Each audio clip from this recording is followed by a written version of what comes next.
لله وكفى وسلام على عباده الذين اصطفى أما بعد. قال الله عز وجل: أذن للذين يقاتلون بأنهم ظلموا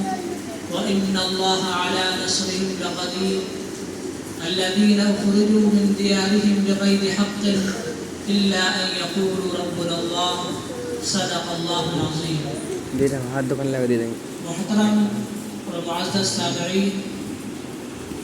آج ہی کے دن ہمارا ملک ہندوستان انگریزوں کی غلامی اور سامراجی تسلط سے آزاد ہوا تھا، اور اس طرح کے پروگرام ہمارے مدارس میں، ہمارے حلقوں میں جمعے کے پروگرام کے ذریعے سے ہمارے اسلاف کے کارناموں کو بیان کیا جاتا ہے۔ اس کے 3 مقاصد ہیں۔ سب سے پہلا مقصد یہ ہے کہ ہمارے علماء نے، مسلمانوں نے جو اس ملک ہندوستان کو آزاد کرانے میں ایک بنیادی کردار ادا کیا تھا، انہوں نے جو قربانیاں دی تھی، جو محنتیں کی تھی، ہم اپنے اسلاف کے کارناموں کو بھول نہ جانا۔ اور دوسرا کہ جس طریقے سے ہمارے ہندوستان کے اندر مسلمانوں کا ایک روشن باب ہے، ان کی ایک تاریخ ہے، ان کی ایک جد و جہد کا ایک کارنامہ ہے، وہ اس روشن باب کو ہم محفوظ رکھ سکیں اور اپنی نسل کو باخبر کر سکیں۔ اس لیے کہ آج کے اس دور کے اندر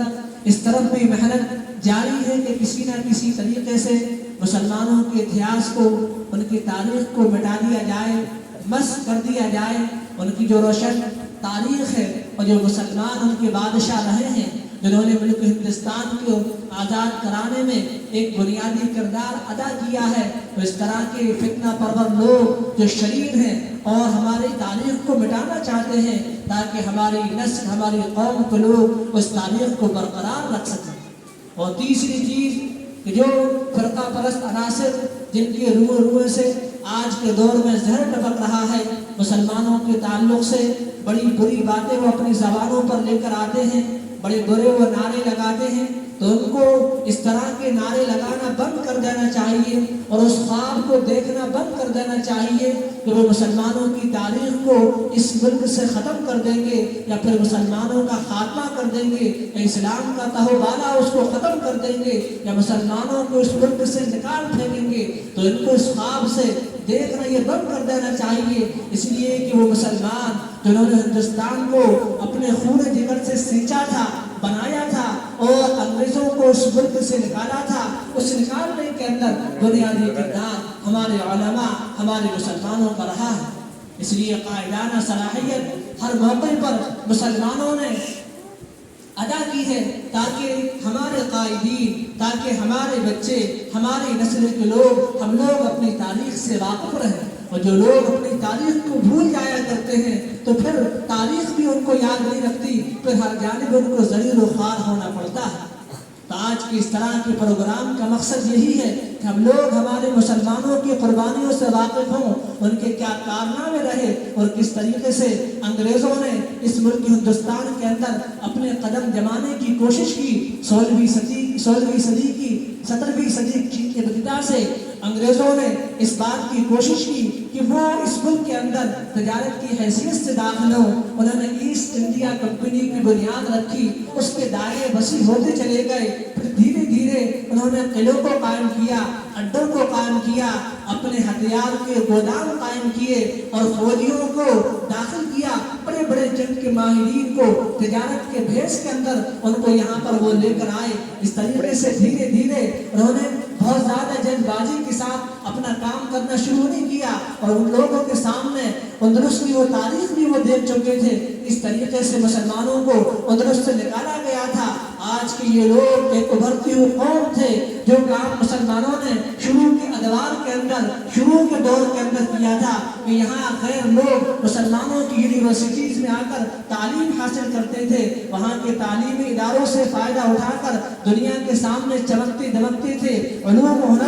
کے اندر، فنون کے اندر ماہر ہوتے تھے، ایک ہنر لے کر وہ دنیا کے سامنے جاتے تھے، لیکن وہ سارے کام مسلمانوں نے چھوڑ دیے تھے۔ اب یہ لوگ آگے بڑھ رہے تھے، قدم آگے بڑھا رہے تھے، ان کے سامنے اور بھی ہندوستان کے تاریخ تاریخ بھی سامنے تھی کہ یہاں کے بادشاہ آپس میں لڑ رہے ہیں، ان کے اندر آپس میں ٹکراؤ ہے، ایک دوسرے کو قتل غارت گری کا ایک نمونہ بھی پیش کر دیتے ہیں۔ اس طریقے سے جو ایک باقاعدہ ایک بہترین حکومت قائم کرنا چاہیے تھی، وہ حکومت قائم کرنے کے لائق اور اہل نہیں ہے۔ اس طریقے سے انہوں نے ریاست کو ریاست سے لڑوانا شروع کیا، اور کسی ریاست کے اندر بغاوت کے اثرات دیکھے تو اس بغاوت کا فائدہ اٹھاتے ہوئے مزید ٹکراؤ کی شکلوں کو پیدا کیا۔ لیکن یہ کام انہوں نے 1601 سے لے کر 1757 تک بڑے دھیرے دھیرے یہ کام کیا، صبر پر صبر کرتے رہے اور دھیرے دھیرے اپنے عزائم کو آگے بڑھاتے رہے، کوئی بہت زیادہ جلد بازی نہیں کی، یہاں تک کہ 1757 کے اندر آ کر انہوں نے بنگال کے اندر سراج الدولہ کو شکست پاش دے دی۔ اور یہ بھی تاریخ رہی ہے مسلمانوں کے اندر کہ بعض مرتبہ جب ہمارا کوئی قائد اور کوئی رہبر آگے بڑھتا ہے تو ہماری صفوں کے اندر کچھ اس طرح کے لوگ پیدا ہو جاتے ہیں جو صفوں کے اندر رہتے ہوئے گھر کا بھیدی لنکا ڈھائی کا کردار ادا کرتے ہیں۔ اور ہمارا ملک ہندوستان کئی سال پہلے آزاد ہو چکا ہوتا اگر یہاں پر اگر بنگال کے اندر سراج الدولہ کے خلاف جو انگریزوں نے جنگ لڑی تھی اگر میر جعفر بغاوت پر نہ اترتے اور شیر اور میسور کے اندر ٹیپو سلطان شہید رحمت اللہ علیہ کو فتح نصیب ہو جاتی اگر اس موقع پر میر ساجد ان کے ساتھ بغاوت نہ کرتے، اور بہار کے اندر جب حضرت محل کے ساتھ اگر نیپال کے چند لوگوں نے اگر بغاوت نہ کی ہوتی تو مسلمان پہلے ہی فتح یاب ہو جاتے۔ لیکن ہر موقع پر سب سے پہلے مجدد الفسانی رحمت اللہ علیہ نے اس چیز کو بھانپ لیا تھا، وہ کہہ رہے تھے کہ یہ لوگ اپنے جس نیت کے ساتھ اور جس فکر کے ساتھ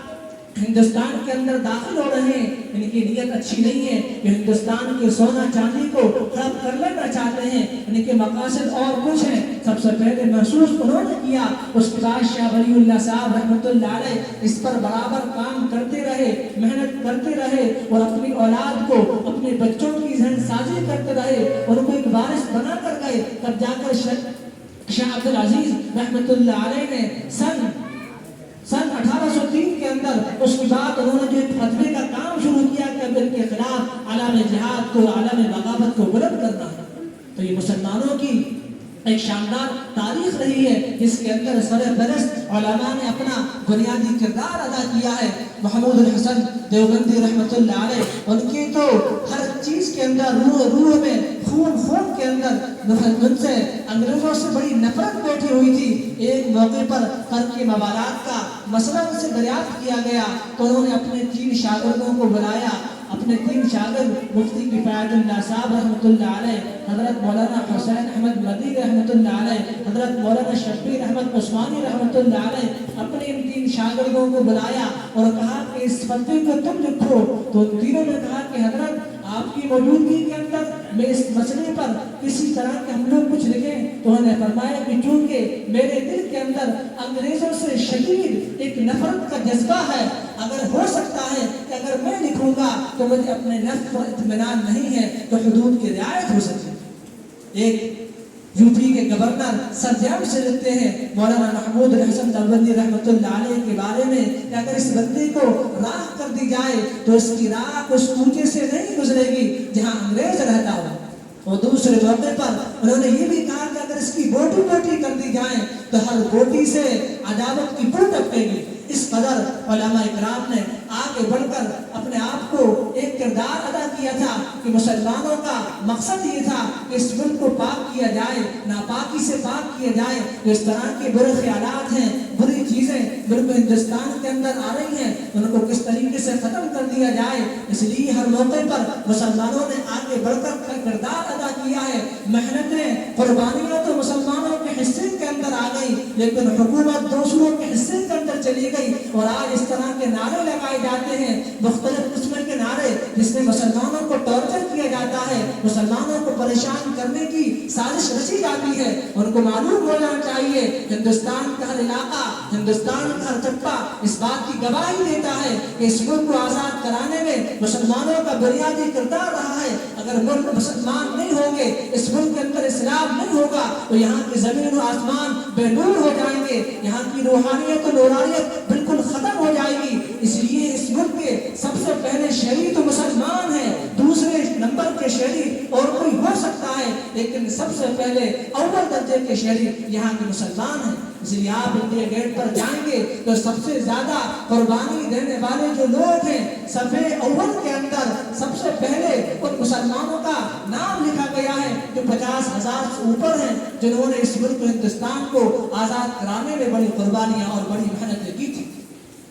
تو آج ہم اس پروگرام کے ذریعے سے یہی ہمارا مقصد ہے کہ ہم اپنے قوم کی تاریخ کو یاد رکھیں، اسلاف کے کارناموں کو یاد رکھیں کہ جن لوگوں نے اس ملک کو آزاد کرانے کے لیے محنت کی تھی وہ ستا کے پجاری نہیں تھے، وہ پیسوں کے لالچی نہیں تھے، وہ ایک فقیرانہ ایک غریب والی زندگی گزارنے والے تھے۔ ان کا مقصد یہ تھا کہ انگریز جس طریقے سے اپنا کلچر یہاں پر لانا چاہتا ہے، جس طریقے سے یہاں کے معاشرے کے اندر فساد پیدا کرنا چاہتا ہے، ٹکراؤ اس کا مقصد ہے تاکہ یہاں کے قیمتی سامان کو وہ ہڑپ لے، اس پر قبضہ کر سکے۔ اس چیز کو ہمارے علماء نے بھاپ لیا تھا کہ وہ کلچر جو ایک کلچر ان کا رہا ہے، وہ کلچر ہمارے اس کے اندر ہماری تہذیب و ثقافت کو لے نہ ڈوبے۔ جیسے کہ ایک موقع پر ایک انگریز ماں نے شکایت کی عدالت کے اندر کہ ہمارا جو بچہ ہے، بیٹا ہے، وہ کتے کو تو وقت دیتا ہے لیکن وہ ہمیں وقت نہیں دیتا، حالانکہ میں اس کی ماں ہوں۔ عدالت نے فیصلہ سنایا کہ اس کا اختیار ہے، وہ آپ کا بیٹا اپنی جگہ پر ہے لیکن یہ تو اس کا اختیار ہے کہ وہ آپ کو وقت دینا چاہے یا پھر بیٹے کو وقت دینا چاہے۔ اس طرح کی چیزیں انگریزوں کے ذریعے سے آ نہیں جاتی۔ آج کی دوسری سوسائٹی کے اندر ہم دیکھتے بھی ہیں کہ پورے والدین ہو جاتے ہیں تو ان کو آشرم کے اندر چھوڑ دیا جاتا ہے، وہ ایک اس طرح کی زندگی گزارتے ہیں۔ ایک موقع پر اسی طرح کا ایک واقعہ پیش آیا کہ ایک شخص کے والد کا انتقال ہو گیا، اس نے اپنی بوڑھی ماں کو آشرم کے اندر جمع کرا دیا اور کبھی کبھی ملاقات کے لیے وہ جایا کرتا تھا،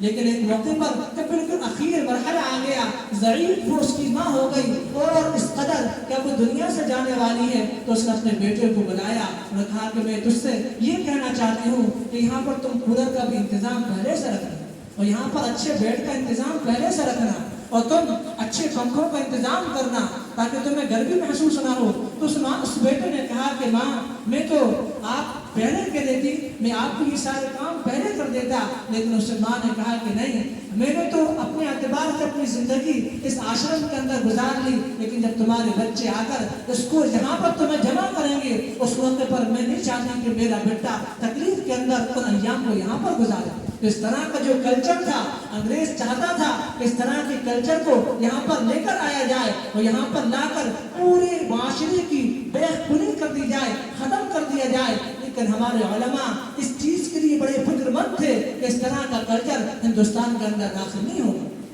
لیکن آج کے دور کے اندر جس مقصد کے لیے ہمارے علماء نے قربانی دی تھی، جو خوشی تھی کہ ہم سوچے کہ کیا وہ ہمیں مقاصد حاصل ہو گئے، یہاں پر امن و شانتی، ہر شہری کو برابر کے حقوق مل جائیں، عدل کا دورہ ہو، ہر شہری سکون و راحت و چین کے ساتھ اپنی زندگی گزار رہا ہو، اپنی زندگی بسر کر رہا ہو، کیا اس طرح کے وہ مقاصد جو ہمارے علماء کرام کے سامنے تھے کہ وہ مقاصد حاصل ہو گئے؟ اس پر ہمیں دوبارہ سے غور کرنے کی ضرورت ہے۔ اگر وہ مقاصد حاصل نہیں ہوئے تو دوبارہ سے ایک تحریک آزادی، قانون کے آئین کے اندر قانون کے مطابق ہمارے ملک ہندوستان سمویدھان کے دائرے کے اندر رہتے ہوئے ہمیں دوبارہ سے ایک تحریک شروع کرنے کی ضرورت ہے، حوصلہ دکھانے کی ضرورت ہے کہ جو مقاصد ہمارے علماء کے سامنے تھے آج وہ مقاصد ہمارے سامنے پورے ہوتے ہوئے نظر نہیں آ رہے۔ اس لیے جشن تو منایا جاتا ہے، لیکن جس جشن کے ساتھ جو ہماری دل کی کیفیت ہونا چاہیے، ہمیں ڈر لگتا ہے اور ہمیں فکر بھی ہوتی ہے، غم بھی ہوتا ہے مسلمانوں کو کہ جو مقاصد تھے مسلمانوں کے، جنہوں نے اپنے خون جگر سے ہندوستان کو سجایا تھا، سنوارا تھا، انگریزوں کو کھدیڑا تھا، جس مقصد کے لیے انہوں نے یہ کام کیا تھا، آج وہ مقصد ہمارے سامنے موجود نہیں ہے۔ ہمارے علماء کے سامنے تو صرف یہ تھا کہ کام کیا جائے۔ ڈاکٹر APJ عبد الکلام جو ہندوستان کے پریزیڈنٹ رہے، جب ان کو پریزیڈنٹ بنایا گیا تو انہوں نے راشٹرپتی بھون کا معائنہ و جائزہ دیا کہ 360 کمرے ہیں، کہا کہ صرف 3 کمروں کو کھولنے کی اجازت ہے، اس کے بعد سارے کمروں کو بند کر دیا جائے۔ اور جس سوٹ کیس، ایک پرانا سا سوٹ کیٹ تھا، اس سوٹ کے ساتھ وہ داخل ہوئے تھے اور وہی پرانا سوٹ کیٹ کے ساتھ وہ واپس آ گئے تھے۔ اور ایک موقع پر ان کی فیملی تمل ناڈو سے آئی، اس موقع پر اختیار تھا کہ سارا کا سارا خرچہ گورنمنٹ برداشت کرتی، گورنمنٹ کے ذریعے سے ان کو دیا جاتا، لیکن تمل ناڈو سے جو ان کے بڑے بھائی تشریف لے کر آئے تھے تو انہوں نے یہ کہہ دیا تھا کہ سارا کا سارا خرچہ میری طرف سے ہوگا، میری سیلری میں سے کاٹا جائے گا، گورنمنٹ اس کو برداشت نہیں کرے گی۔ اس طرح کے اخلاص بھی مسلمانوں کے اندر نمایاں رہا ہے، اور ہر موقع پر انہوں نے آگے بڑھ کر قربانیوں کو پیش کیا ہے۔ مولانا